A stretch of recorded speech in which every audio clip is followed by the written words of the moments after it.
The clock on the wall of the Silver Spoon restaurant seemed to move slower than usual that evening.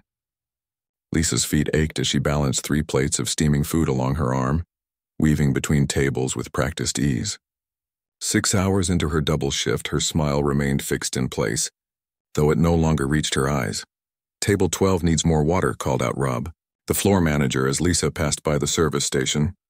"Got it," she replied, depositing the plates at table 7 with a warm, "Enjoy your meal," before grabbing a water pitcher. The Silver Spoon wasn't just any restaurant in the city. With its crystal chandeliers, white tablecloths, and menu prices that could make anyone's eyes widen, it catered to the wealthy and powerful. Lisa had been working here for almost 2 years now, and the novelty had worn off months ago. Still, the tips were good and she needed every dollar. As she refilled water glasses at table 12, Lisa noticed the commotion at the entrance. The maitre d' was practically bowing as he welcomed a group of men in expensive suits. At the center stood a tall man with salt and pepper hair and a confident stride that bordered on arrogance. Even from across the room, Lisa could tell he was someone important by the way the staff scrambled around him. "That's Victor Blackwell," whispered May, another waitress who appeared at Lisa's side. "The tech billionaire." Lisa had seen his face on business magazines and news websites. His company, Blackwell Innovations, had revolutionized something in the tech world. She couldn't remember exactly what, but it had made him one of the richest men in the country. "He's being seated in the private dining room," May continued. "And guess who got assigned to their table?" Lisa looked at her friend with dread. "Please don't say it's me." May's apologetic smile said everything. "Rob says you're the best with difficult customers," May shrugged. "Good luck. I heard he leaves amazing tips, but what? He can be a bit demanding." Lisa sighed, straightening her black uniform and tucking a loose strand of hair behind her ear. "Well, I've dealt with difficult before. How bad can it be?" 20 minutes later, she had her answer. Victor Blackwell was worse than difficult. He was impossible. Nothing was right. The temperature of the water, the placement of the silverware, the timing between courses. "I specifically asked for the 2010 vintage," he said when Lisa presented the wine, his voice cutting through the private dining room. "This is 2012. Are you unable to read simple numbers?" Lisa kept her voice steady despite the heat rising to her cheeks. "I apologize for the confusion, sir. I'll bring the correct bottle right away." One of Victor's business associates, a kinder-looking man with glasses, gave her an apologetic glance. As Lisa turned to leave, Victor added, "And do try to hurry. Some of us have important matters to discuss, unlike serving staff who clearly struggle with basic instructions." The wine steward in the cellar was mortified when Lisa explained the mistake. "I'm so sorry. The 2010 is right here. Please apologize to Mr. Blackwell for me." Lisa returned with the correct bottle, serving it with professional precision despite her shaking hands. The conversation at the table had turned to business, something about acquiring a smaller tech company. The men barely acknowledged her presence as she poured. 2 hours crawled by. Lisa moved in and out of the private dining room, bringing course after course, enduring Victor's occasional cutting remarks and the uncomfortable silence of his associates, who neither joined in nor defended her. From snippets of conversation, she gathered they were celebrating the successful takeover of a competing company. Victor was in high spirits, though his good mood didn't extend to how he treated the staff. At precisely 9 p.m., soft piano music usually filled the restaurant. It was part of the Silver Spoon experience. A live pianist played classical pieces for 2 hours every evening. But tonight, the baby grand piano in the corner of the main dining area remained silent. Rob approached Lisa as she was arranging dessert plates in the kitchen. "We have a problem," he whispered, looking stressed. "James, our pianist, just called. His car broke down and he can't make it tonight." "That's unfortunate," Lisa replied, carefully placing chocolate truffles on each plate. "But surely one night without music won't be the end of the world." Rob's expression told her otherwise. Mr. Blackwell specifically mentioned earlier how he was looking forward to the piano performance. He said it was one of the reasons he chose to bring his associates here tonight.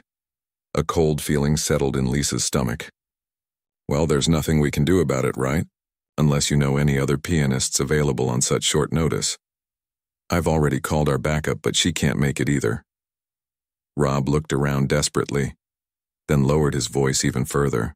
"Look, just don't mention the piano, okay? Maybe he won't notice. But Victor Blackwell noticed everything. As Lisa served the dessert course, Victor glanced at his watch, then at the silent piano across the room. His eyes narrowed. "Excuse me," he called out as Lisa was about to leave. "Where's the pianist? Your website specifically mentions live piano music every evening from 9 to 11. Lisa turned slowly, her heart sinking. "I'm very sorry, sir. Our regular pianist had an emergency this evening and couldn't make it." Victor's expression darkened. "So the Silver Spoon makes promises it can't keep? I brought my associates here with certain expectations." "I understand, sir. The management extends their sincerest apologies. We can offer a discount on your meal for the inconvenience." "I don't need discounts," Victor said dismissively. "What I need is what was promised, musical entertainment." Just then, Rob appeared beside Lisa. "Mr. Blackwell, please accept our deepest apologies. This is a most unusual circumstance and—" "Save it," Victor interrupted. He looked around the restaurant, his gaze calculating. "Surely someone here can play. What about the staff?" Rob paled. "Our staff, sir?" "Yes, your waiters, bartenders, whoever. Someone must be able to play something passable." The restaurant manager appeared now, drawn by the growing tension. "Mr. Blackwell, I'm the general manager." "I want to personally apologize for—" "Can you play piano?" Victor asked bluntly. "Well, no, but then your apology isn't what I'm looking for." Victor's eyes continued scanning the room until they landed back on Lisa, who was trying to make herself invisible. "What about you?" Lisa froze. "Me, sir?" "Yes, you. Can you play?" The question hung in the air. Lisa felt everyone's eyes on her. Victor's associates, the management, nearby customers who had begun to notice the commotion. She began, but couldn't find the words. Victor's smile didn't reach his eyes. "Let me make this interesting." He pulled out his wallet and counted out several large bills. $5,000. "Play for 15 minutes and it's yours." Gasps rippled around them. $5,000. It was more than Lisa made in 2 months. "Mr. Blackwell," the manager stuttered. "This is highly irregular. We can't expect our waitstaff to—" "I'm not asking you," Victor cut in. "I'm asking her." He placed the money on the table, his eyes never leaving Lisa's. "Well, can you play or not?" Lisa stared at the cash. Her grandmother's medical bills flashed through her mind. The rent due next week, the student loans she was still paying off years after dropping out. $5,000 for 15 minutes of your time. Victor pressed. "Even if you're terrible, it's worth it, isn't it? Or are you too proud?" There was a challenge in his voice. He expected her to fail, to embarrass herself. He was toying with her for his own amusement, using his money as a weapon because he could. Lisa felt something shift inside her. 6 years. It had been 6 years since she had last touched a piano. 6 years since she had walked away from Juilliard and the life she had once dreamed of. "I'll do it," she said quietly. The manager looked shocked. Rob's mouth fell open. Victor leaned back in his chair, a satisfied smirk on his face. "Wonderful," he said. "Entertain us, then." Lisa walked slowly toward the baby grand piano in the corner of the restaurant, aware of the curious stares following her. Her heart hammered in her chest. What if she couldn't remember? What if her fingers were too stiff, too out of practice? As she sat down on the bench, memories washed over her. The countless hours of practice, the recitals, the competitions, the dreams that had withered away under the weight of real life. She placed her hands on the keys, cool and smooth beneath her fingertips, and took a deep breath. Lisa closed her eyes, trying to calm her racing heart. The restaurant had fallen completely silent, every eye watching her. She could feel Victor's smug gaze, expecting her to fumble through some basic melody or give up entirely. The weight of 6 years away from the piano pressed down on her shoulders. Then she remembered her grandmother's words. "Music isn't in the fingers, child. It's in the heart.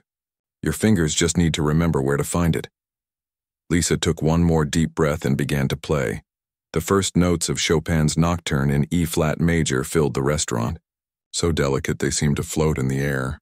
Her fingers moved across the keys with a muscle memory that surprised even her, finding their way home after so many years of absence.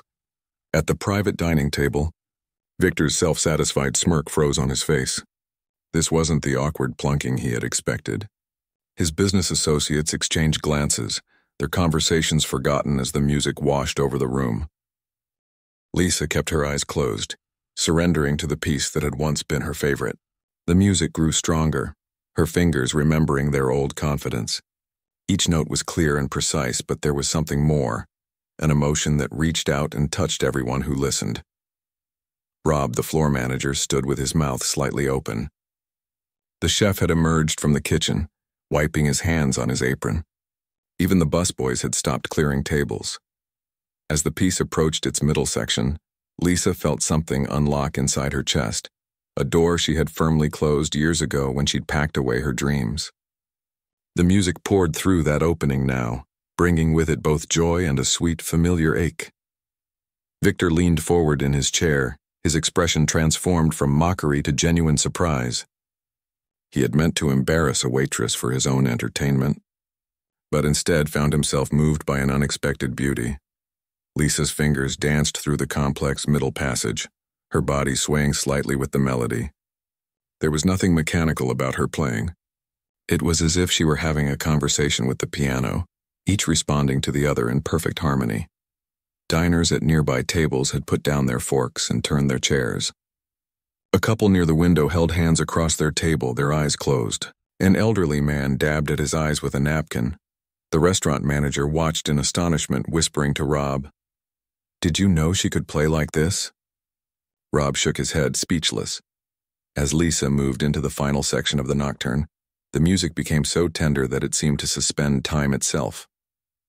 When the final notes faded, she kept her hands on the keys for a moment, her eyes still closed, not wanting to break the spell. Then she heard it. Applause.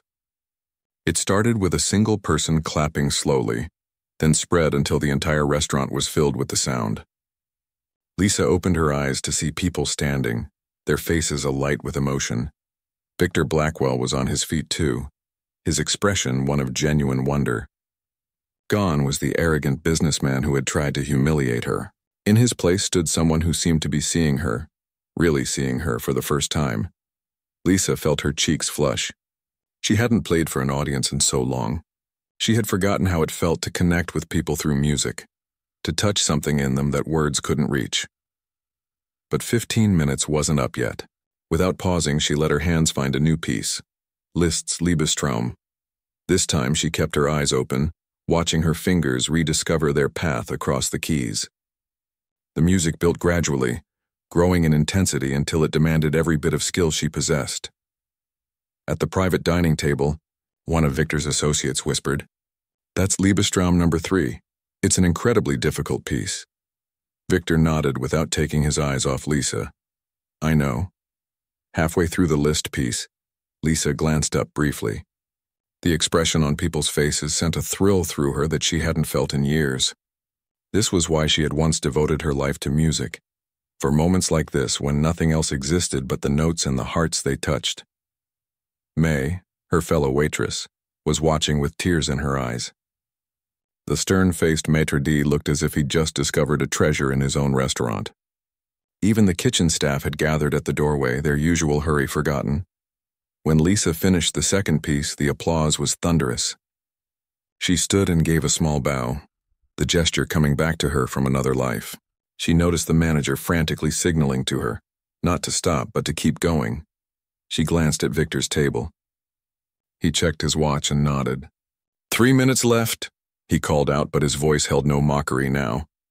Lisa sat back down and began a third piece, Debussy's Clair de Lune.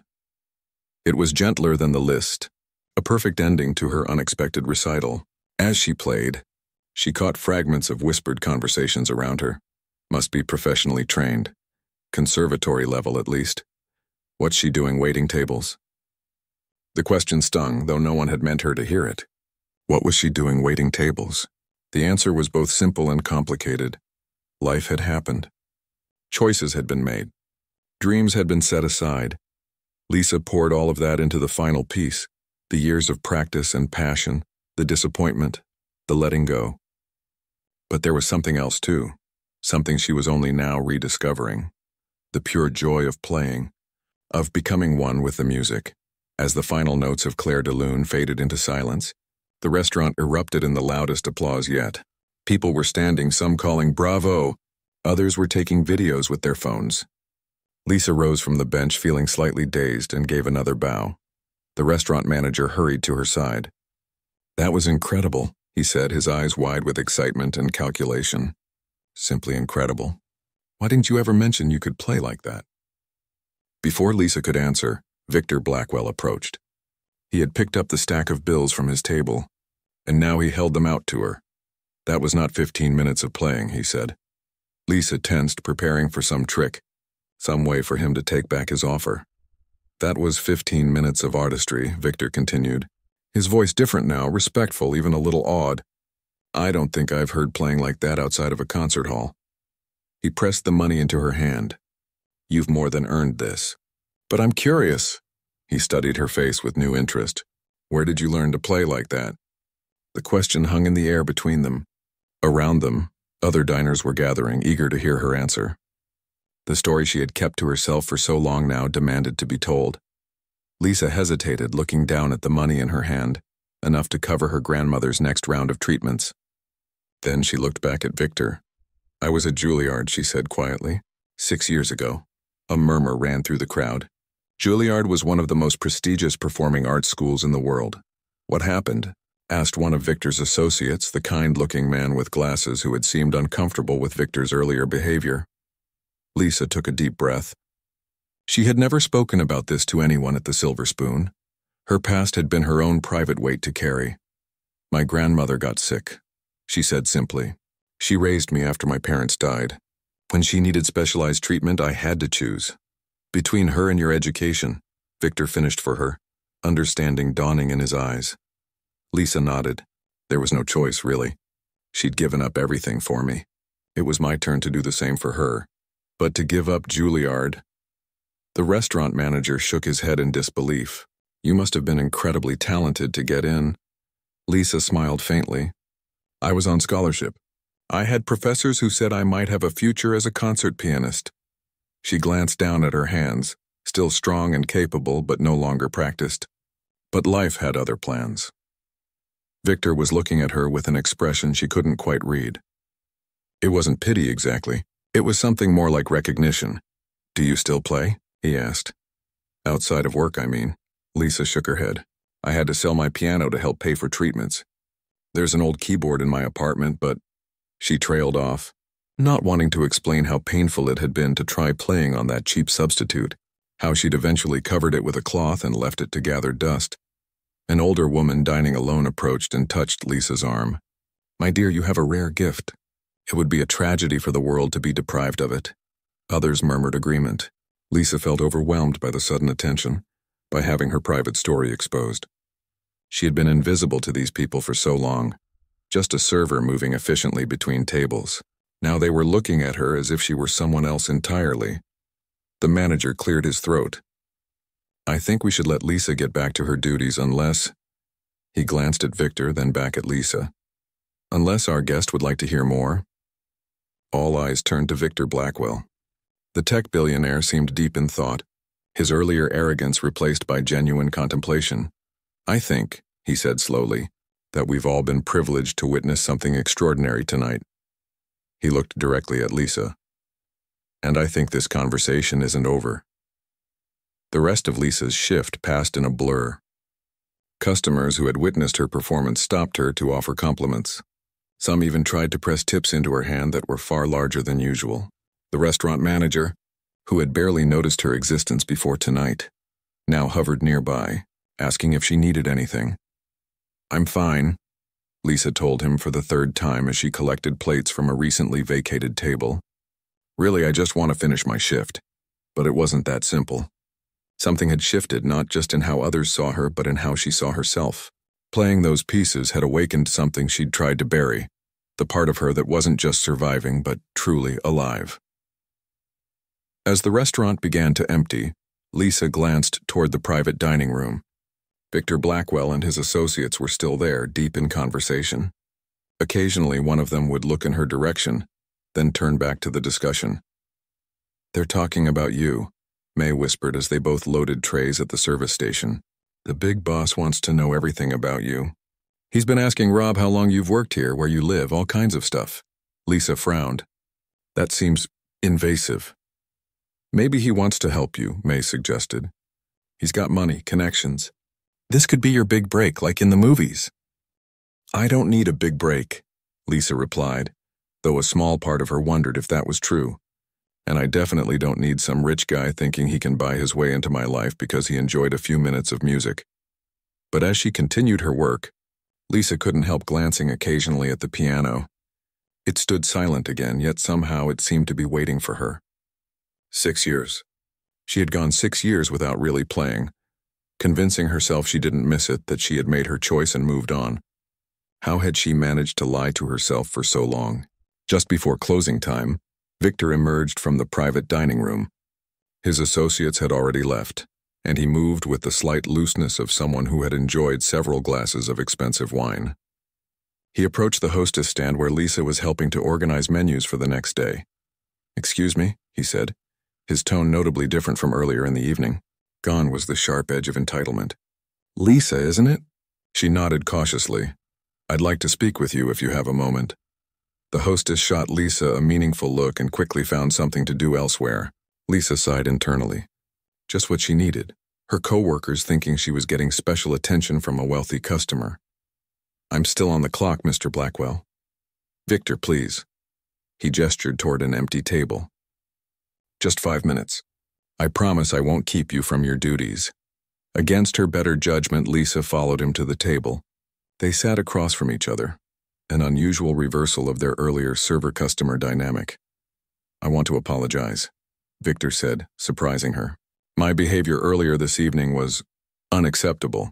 I treated you and your colleagues with disrespect, and I'm genuinely sorry for that." Lisa hadn't expected an apology. She studied his face, looking for signs of insincerity, but found none. "Thank you for saying that," she said finally. "Your playing was extraordinary," he continued. "I've attended performances at Carnegie Hall that weren't nearly as moving." Lisa felt her cheeks warm at the compliment. "It's been a long time. I'm surprised I remembered as much as I did." "That kind of talent doesn't just disappear," Victor said. "It's clear you were trained at the highest level. Juilliard doesn't accept anything less." "That was another lifetime," Lisa said softly. "It doesn't have to be." Victor leaned forward slightly. "I have a proposition for you." Lisa tensed immediately. "Mr. Blackwell, not that kind of proposition," he said quickly, looking genuinely embarrassed. "I'm sorry, that came out wrong.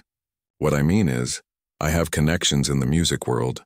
I sit on the board of the Symphony Association. I could introduce you to people who could help restart your career." Lisa looked down at her hands. The nails were kept short for practical purposes, the skin a little rough from work. "Pianist's hands once, server's hands now. I appreciate the offer, but my life is complicated." She thought of her grandmother, of the medical bills that kept piling up, of the practical realities that had forced her to set aside her dreams in the first place. "I can't just walk away from my responsibilities." Victor nodded slowly. "You mentioned your grandmother needs medical care. May I ask what condition she's dealing with?" Lisa hesitated.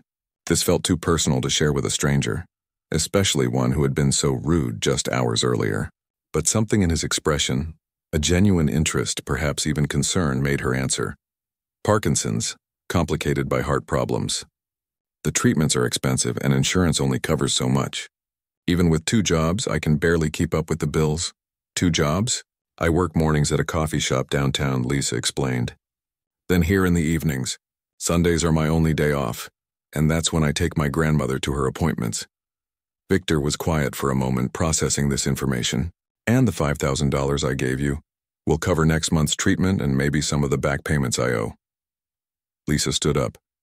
"Look, I appreciate what seems like a genuine desire to help, but I'm not a charity case. What happened tonight was unexpected, but it doesn't change anything. My reality is still my reality tomorrow morning. What if it didn't have to be?" Victor asked, standing as well. "What if there was a way for you to help your grandmother and return to music?" Lisa shook her head. "I don't believe in fairy tales, Mr. Blackwell." "Victor," he corrected gently. "And I'm not talking about fairy tales. I'm talking about practical solutions. Will you at least consider meeting with me tomorrow? Bring your grandmother if you'd like. We can discuss possibilities."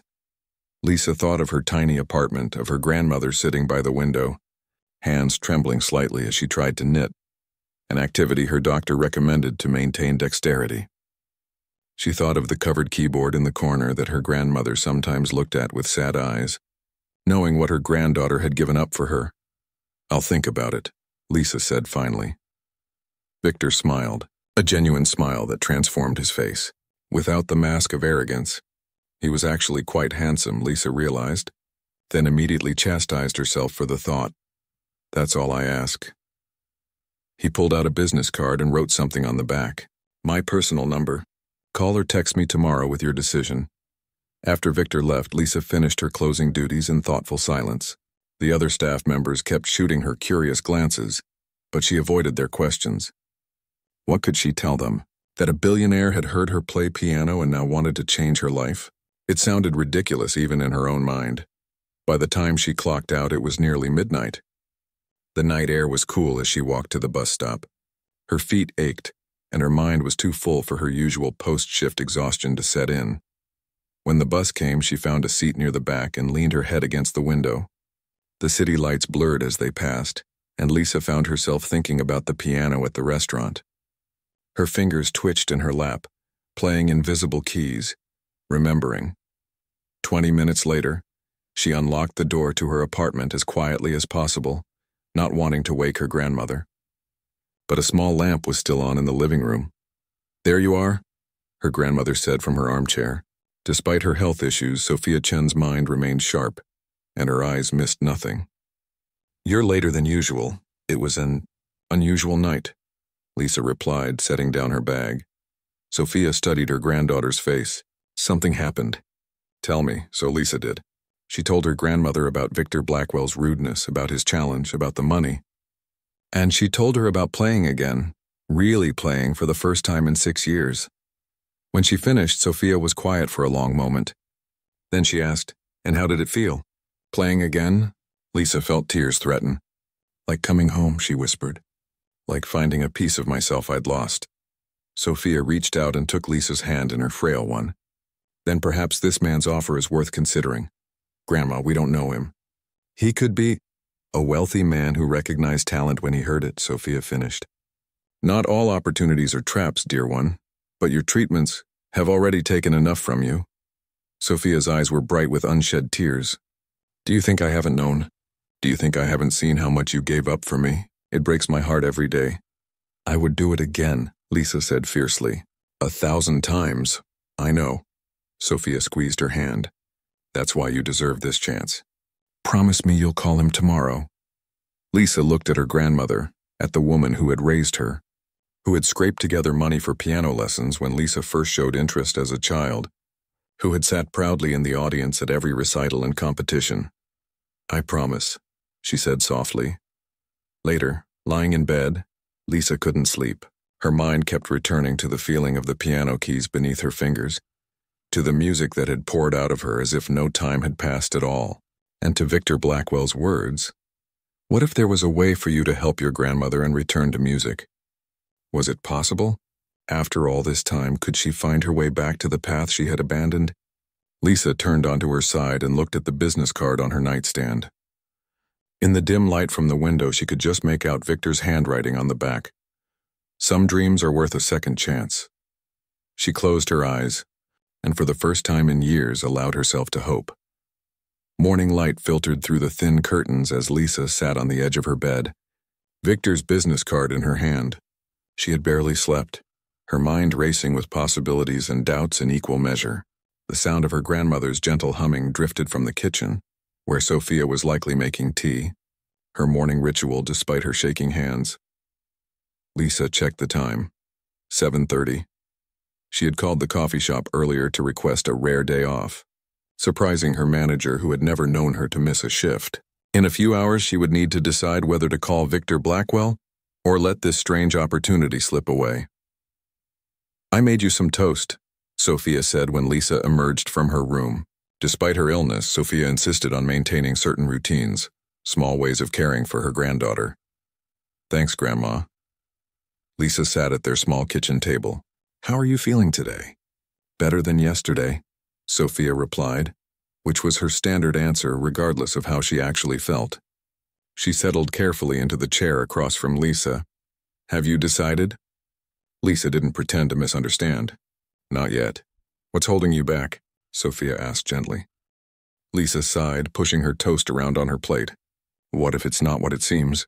People like Victor Blackwell don't just help strangers without expecting something in return.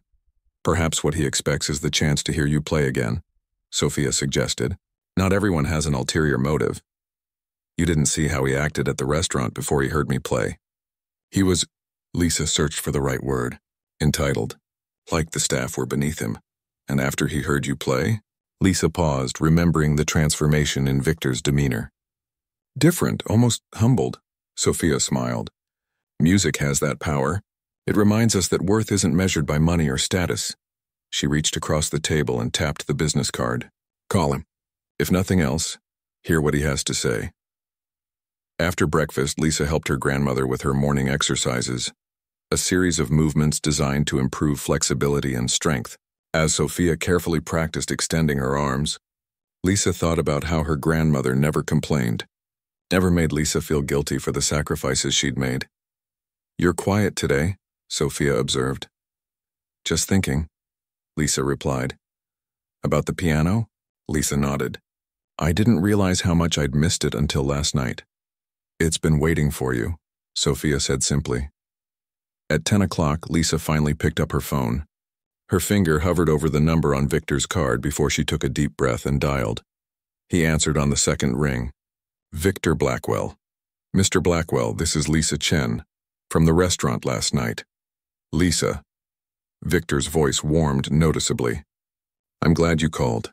And please, it's Victor. I've been thinking about your offer, Lisa said, her voice more hesitant than she intended. And? I'm curious to hear more. But I want to be clear that I'm not making any commitments. Of course, Victor said. Would you be free to meet today? Perhaps for lunch? Lisa glanced at her grandmother, who was watching her with encouraging eyes. Yes, that would work. My grandmother will be joining us if that's all right. Absolutely. I'd be honored to meet her. Victor sounded genuinely pleased. There's a restaurant called The Garden at the Preston Hotel. Would noon work for you both? The Preston was one of the most exclusive hotels in the city. Lisa had passed it many times but never imagined going inside. That's fine, she said, trying to sound casual. We'll see you at noon. After ending the call, Lisa faced a new dilemma. What am I going to wear? She murmured, looking down at her simple jeans and t-shirt. The blue dress, Sophia said decisively. The one you wore to your last recital? Lisa was surprised. You kept it? I thought we'd donated all those clothes years ago. Not all of them, Sophia replied with a small smile. Some things are too precious to let go of. The dress still fit, though it felt strange to wear something so formal in the middle of the day. As Lisa helped Sophia get ready, applying a light touch of makeup to her grandmother's face at her request, she tried to quiet the butterflies in her stomach. You look beautiful, Lisa told her grandmother, who had chosen her best dress, a modest navy blue with white flowers. So do you, Sophia replied, reaching up to tuck a strand of hair behind Lisa's ear. Like the pianist you were always meant to be. They took a taxi to the Preston, a luxury Lisa rarely allowed but necessary today given her grandmother's mobility issues. As the car pulled up to the gleaming entrance, Lisa felt a moment of panic. What was she doing? This world of doormen and five-star hotels wasn't hers. It's just a building, Sophia said quietly, reading her granddaughter's expression. The stones aren't more important than the people inside them. The Garden restaurant was on the rooftop, offering spectacular views of the city. A hostess led them through a lush indoor garden with flowering plants and small trees that created the illusion of dining in nature. Victor was already waiting at a table. He stood as they approached, and Lisa was struck again by how different he seemed from the arrogant man who had commanded her to play the piano just a day earlier. Lisa, thank you for coming, he said, then turned to Sophia with a respectful nod. And you must be Mrs. Chen. It's a pleasure to meet you. Please call me Sophia, her grandmother replied with a gracious smile. Once they were seated, Victor spoke directly to Sophia. Your granddaughter has an extraordinary gift. I've rarely heard playing with such emotion. Sophia beamed with pride. Lisa has always had music in her soul. Even as a small child, she would listen to a piece once and play it back almost perfectly. "Grandma," Lisa protested, embarrassed. "It's true," Sophia insisted. "Her first piano teacher told me she had perfect pitch and remarkable memory. She would have gone much further if circumstances had been different." "About those circumstances," Victor said carefully. "Lisa mentioned you're dealing with some health challenges." Sophia's hands trembled slightly as she reached for her water glass. "Parkinson's disease complicated by a heart condition, nothing that can't be managed with the right care." "Which is expensive," Victor noted. "Very," Sophia agreed frankly, "but worth every penny if it means more time with my granddaughter." Lisa felt tears prick her eyes. Her grandmother rarely spoke so openly about her illness with strangers. "I have a proposition," Victor said, looking between them, "one that might benefit you both." He explained that he was on the board of the City Symphony and also had connections with Westridge University's prestigious music department. After hearing Lisa play and learning about her background, he had made some calls. The symphony's resident pianist is taking a sabbatical next season. They need someone to fill in for 6 months. It's not a permanent position, but it comes with a stipend and would put you back in the music world. Lisa's heart skipped. "But I've been away from professional playing for years. They wouldn't consider me without an audition, references." "I've arranged an audition for next week," Victor said. "As for references, I've already spoken to Dean Williams at Westridge. He remembered you from your time at Juilliard. Apparently you performed at a joint showcase once. He said you were, and I quote, a rare talent who disappeared too soon." Lisa was stunned.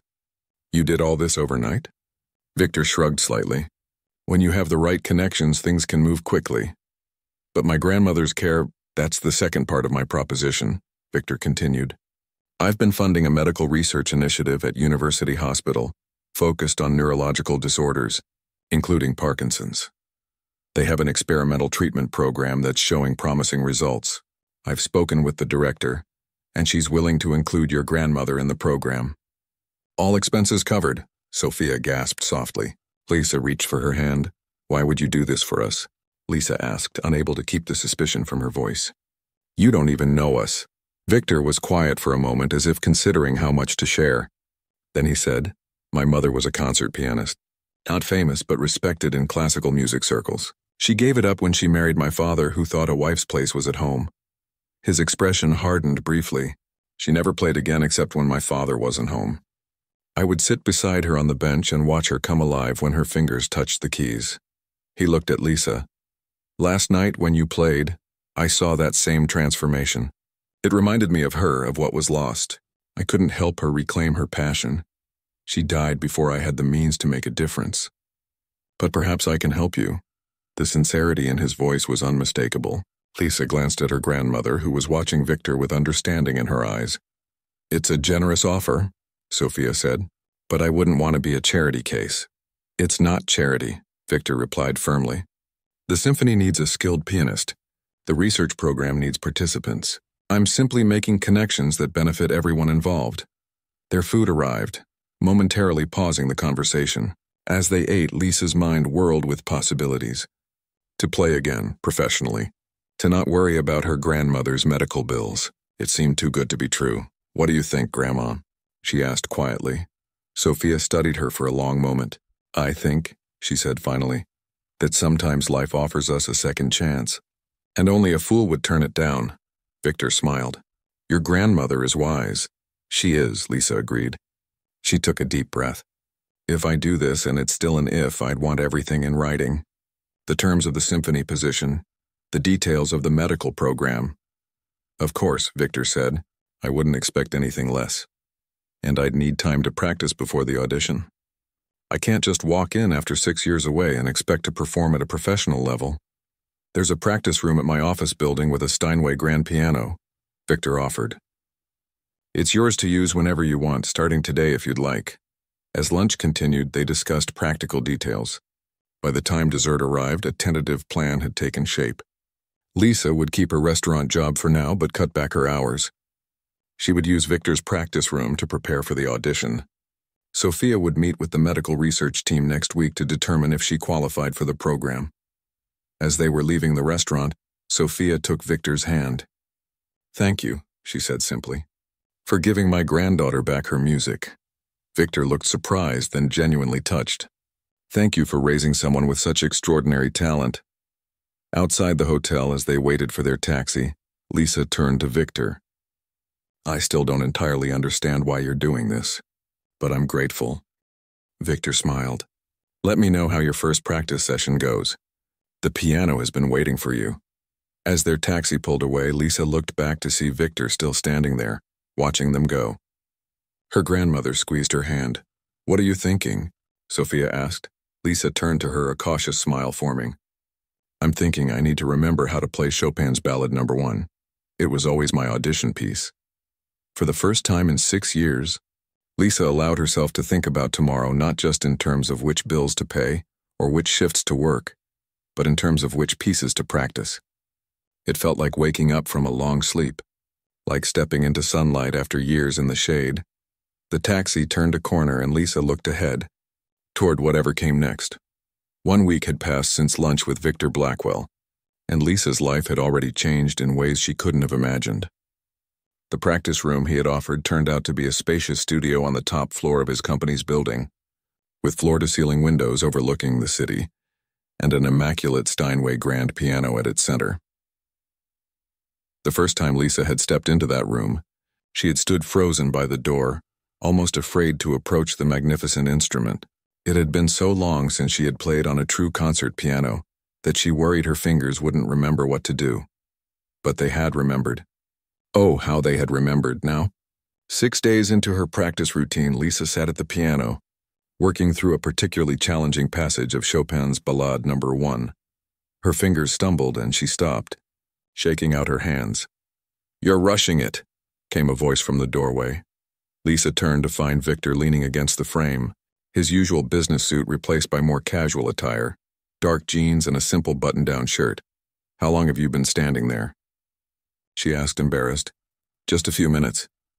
Victor stepped into the room. I didn't want to interrupt. Your audition piece? Lisa nodded. It's still not where it needs to be. The audition is tomorrow and I'm not ready. You're being too hard on yourself, Victor said, moving closer to the piano. From what I just heard, you sound remarkable, especially for someone who hasn't played seriously in years. Lisa sighed, looking down at the keys. Remarkable isn't enough. Not for the symphony. Victor was quiet for a moment. Then he asked, May I?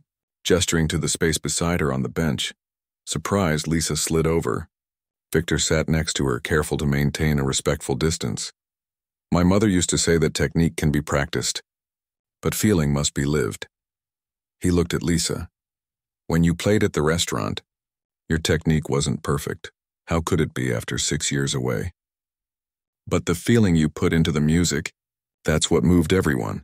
That's what can't be taught. Lisa considered his words. Your mother sounds like she was very wise. She was. Victor's expression softened with memory. The last time I heard her play, I was 12. My father had gone on a business trip and she played for hours, piece after piece, like she was trying to make up for all the silent years. Did she ever regret giving it up? Lisa asked softly. Victor nodded. Every day. She told me once that a part of her soul had gone quiet. He looked at Lisa directly. Don't make the same mistake she did. Don't let the music inside you go silent again. Lisa felt tears threaten and blinked them away. I'm trying not to. Play it again, Victor encouraged. But this time don't think about the audition or the judges or even the notes. Think about why you love this piece. Lisa positioned her hands over the keys again. She closed her eyes briefly, remembering the first time she'd heard the ballade, how it had made her feel, the story it had told her. Then she began to play. This time she didn't focus on technical perfection. She let her emotions guide her fingers, poured her journey, the loss, the struggle, the unexpected second chance into every note. When she finished, she was breathing as if she'd run a race, her heart pounding. Victor was silent for a long moment. Then very quietly he said, You're ready. The next day, Lisa stood outside the symphony hall, gripping the handle of her grandmother's wheelchair. Sophia had insisted on coming, despite having her first appointment with the research program later that afternoon. You don't have to wait with me, Lisa said, checking her watch. Your appointment is in 3 hours. If the audition runs long, I wouldn't miss this for anything, Sophia interrupted firmly. Now stop fussing and focus on your music. Inside, they were directed to a waiting area where other pianists sat with sheet music and nervous expressions. Lisa recognized some of them from her Juilliard days, faces a bit older now, careers established while hers had been on hold. A woman with a clipboard approached. "Lisa Chen, the panel is ready for you." Lisa leaned down to hug her grandmother. "Wish me luck." "You don't need luck," Sophia whispered. "You have music." The audition room was larger than Lisa had expected, with a 9-foot concert grand on a small stage and a table where 5 people sat with notebooks. Among them, Lisa recognized Victor, who gave her an encouraging nod but maintained a professional distance. "Ms. Chen," said an older man at the center of the table, "I'm Thomas Harrington, artistic director. We understand you studied at Juilliard but have been away from professional performance for some time." "Yes, that's correct," Lisa replied, trying to keep her voice steady. "For family reasons." "Well, we're interested to hear what you've prepared today," Harrington said. "Whenever you're ready." Lisa approached the piano, adjusting the bench to her height. As she sat down, she remembered Victor's advice. "Don't think about the audition or the judges. Think about why you love this piece." She took a deep breath, placed her hands on the keys, and began. The ballad started quietly, almost uncertainly, like a question being asked. As Lisa played, she felt the music flow through her, felt herself becoming not just the performer but the storyteller. The piece built gradually, growing more complex, more emotional. Her fingers danced across the keys, finding each note with newfound confidence. When she reached the powerful, tumultuous finale, Lisa poured everything she had into it, all the years of struggle, the sacrifices, the unexpected joy of return. The final chords resonated through the room, and then silence. For a moment, no one spoke. Then Thomas Harrington cleared his throat. "Well," he said, and Lisa thought she detected a slight tremor in his voice. "That was quite extraordinary." The other judges murmured agreement, making notes on their papers. Victor's face remained carefully neutral, but his eyes shone with what looked like pride. "We have several more auditions today," Harrington continued, "but I think it's fair to say you've set the bar remarkably high. Ms. Chen will be in touch within the week." Lisa nodded. Suddenly unable to speak past the lump in her throat, she gave a small bow and left the stage on shaking legs. Sophia was waiting in the hall outside, her face eager. "How did it go?" Lisa broke into a genuine smile. "I played," she said simply. "Really played for the first time in years." 3 days later, Lisa was helping her grandmother prepare for her second treatment at the research center when her phone rang. The number was unlisted, and for a moment Lisa hesitated before answering. "Hello, Miss Chen. This is Thomas Harrington from the City Symphony." Lisa's heart leaped into her throat. "Yes, hello. I'm pleased to inform you that we'd like to offer you the position of resident pianist for our upcoming season. Your audition was unanimous. Frankly, it was one of the most moving performances I've heard in my 30 years with the symphony." Lisa sank onto the couch, her legs suddenly weak. "Thank you. I'm honored." After discussing the details of the position, including the schedule and compensation, which was more than Lisa had made in the past 2 years combined, she ended the call and looked up to find her grandmother watching her with knowing eyes. "Good news?" Sophia asked, though her smile suggested she already knew the answer. "They offered me the position," Lisa confirmed, still dazed. "I start rehearsals next month." Sophia's eyes filled with tears of joy. "I knew you could do it. I always knew." That evening, Lisa called Victor to share the news, though she suspected he might already know. "Congratulations," he said, sounding genuinely delighted. "Harrington told me your audition was flawless." "Hardly flawless," Lisa laughed, "but honest. That made the difference, I think. Will you accept the position?" "I already did," Lisa said. "And Grandma had her second treatment today. The doctors are cautiously optimistic. I'm glad to hear it." There was a pause, then Victor asked, "Would you and your grandmother join me for dinner this weekend? To celebrate?" Something in his voice made Lisa smile. "We'd like that." 6 months later, Lisa sat in her dressing room at the Symphony Hall, preparing for her final performance as resident pianist. The position had been temporary, as Victor had warned, but it had led to other opportunities: a recording contract, guest appearances with other orchestras, and most importantly, a full scholarship to complete her degree at Westridge University. A knock at the door interrupted her thoughts. 10 minutes," Ms. Chen, called the stage manager. Thank you, Lisa replied. She stood and smoothed down her concert gown, a gift from her grandmother who had insisted on buying it despite Lisa's protests about the cost. You're a concert pianist now, Sophia had said. You need to look the part. Sophia would be in the audience tonight, her hands steadier than they had been in years thanks to the research program's treatments. Victor would be there too in the front row. Over the months, their relationship had evolved from benefactor and recipient to something more balanced, a friendship built on mutual respect and, increasingly, deeper feelings that neither had yet fully acknowledged. Another knock, softer this time. Lisa opened the door to find Victor holding a small bouquet of flowers. I know it's traditional to give these after the performance, he said, but I wanted a moment before you go on stage. Lisa accepted the flowers with a smile. Thank you. For these and for everything. Victor shook his head. I only opened a door. You walked through it yourself. Still, Lisa said, not many people get a second chance like this.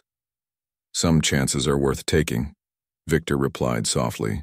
He hesitated, then added, There's something I've been wanting to ask you. After tonight, when this chapter closes, what would you think about playing a private concert series? My company has a foundation that brings music to schools in underserved communities. Lisa's face lit up. I'd love that.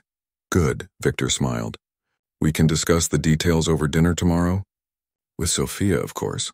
Of course, Lisa agreed, though they both knew the invitation held the promise of something more. The 5-minute call came. Victor wished her luck and left to take his seat. Lisa took a deep breath, centering herself before walking toward the stage. As she stepped into the spotlight, the audience applauded. Lisa looked out at the sea of faces and found her grandmother, radiant with pride, and beside her, Victor, whose belief in her talent had helped bring her to this moment. Lisa bowed, then seated herself at the gleaming grand piano. She placed her hands on the keys, and as the hall fell silent, she began to play. Not just notes on a page, but the music of her journey, her struggle, her return. The story of a waitress who had been forced to play the piano and, in doing so, had found her way home.